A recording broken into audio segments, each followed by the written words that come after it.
Welcome to Career Journeys, a series of videos by the Consortium for Public Education. Here we explore the career experiences and pathways of professionals from a wide variety of careers to help you think about the skills you'll need and the paths you might take after high school. Hi, I'm Gina Barrett, a program director with the Consortium for Public Education. Today I'm here with Jaron Paul, and he's the Operations and Training Coordinator for APOST at United Way of Southwestern Pennsylvania. Yeah, of course. Thank you so much for this opportunity. I'm excited. We're happy to have you. I want to start off by asking, what does an Operation and Training Coordinator do? I'm sure it's a number of different things. I would say for me, it's kind of a role that was made just because of things that I just task and things that I've taken on over the years, and we kind of just massage the title to work best with the things I do. But pretty much what I do for us is we're an intermediary, so we work with a lot of after school programs to make sure that they're providing quality after school programming for the kids that they serve, and to make sure that there's access for quality after school programming for everyone who would like that. So a lot of what I do is a lot of our in-office things, a lot of our contracts and administration type things. I handle a lot of that, invoice processing. So a lot of those tedious, in-office things, some record keeping, things like that. And then a lot of the other job is the training coordinator part. A lot of what we do to provide quality after school programming and push that is we do professional development for our partners. So what that is we give our partners opportunities to learn how best to work with children. So that's a thing that, it should be a constant learning process. And that's really the angle that we attack it from. So we're always trying to provide new and relevant opportunities. And a lot of what my job is to coordinate those opportunities, to find some of those opportunities, taking feedback from our partners about how they felt about the opportunities we offered and maybe what opportunities they'd like to see going forward. And then, a lot of the record keeping we do. So how many individuals have we reached with these trainings? How many people, how many kids are we actually affecting? So that's a big part of the operations and training coordinator. Do you ever have a normal day?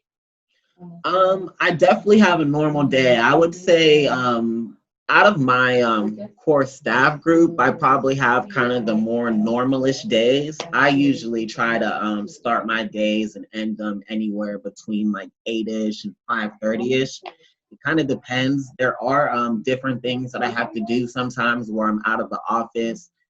Maybe we have a training that's going on that's not in our office that we've set at a different location. So I need to be there to track attendance. I need to be there to present our speaker to make sure that they're comfortable with everything going on and be able to answer any questions that participants from the training are at.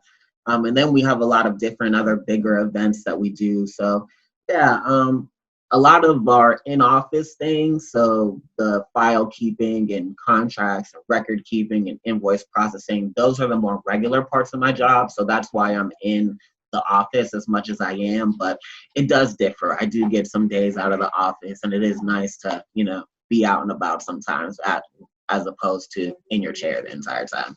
What are you good at? What makes you good at a job like this? What are some of your personality traits that really helps you succeed? Yeah, I would say that just in general, I'm kind of a detail-oriented person.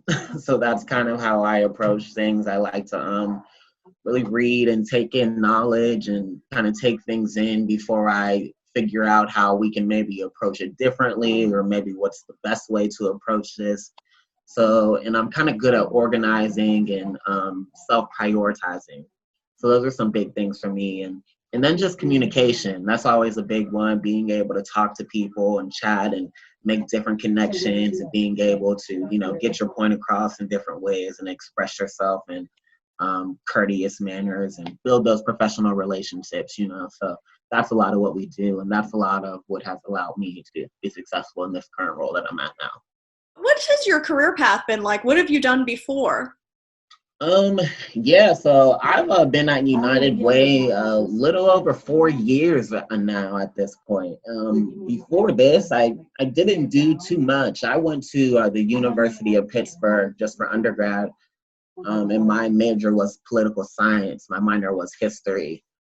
After I got out of school, I was just kind of working a restaurant job at a club, the Duquesne Club, if anyone is familiar with that.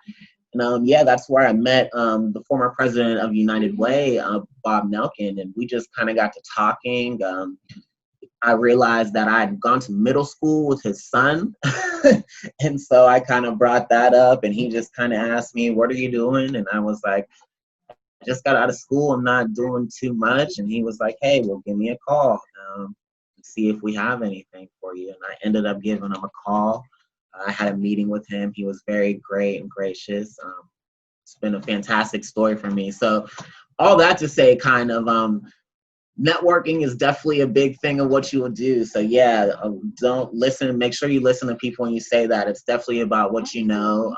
That is half the battle, but half the battle is who you know. So always be trying to make those different connections. And, there's no shame in having those. That is a lot of the way that things work sometimes. Just meeting people and having connections like that, and people knowing that you are trustworthy, and that getting you in the door to prove that you can be successful and handle different tasks and opportunities.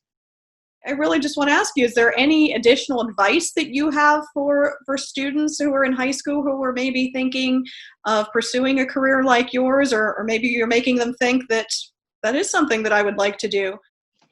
Yeah, I would say that going into school, don't really focus too much on your major or having a specific career path all lined up. I particularly didn't know exactly what I wanted to do at all.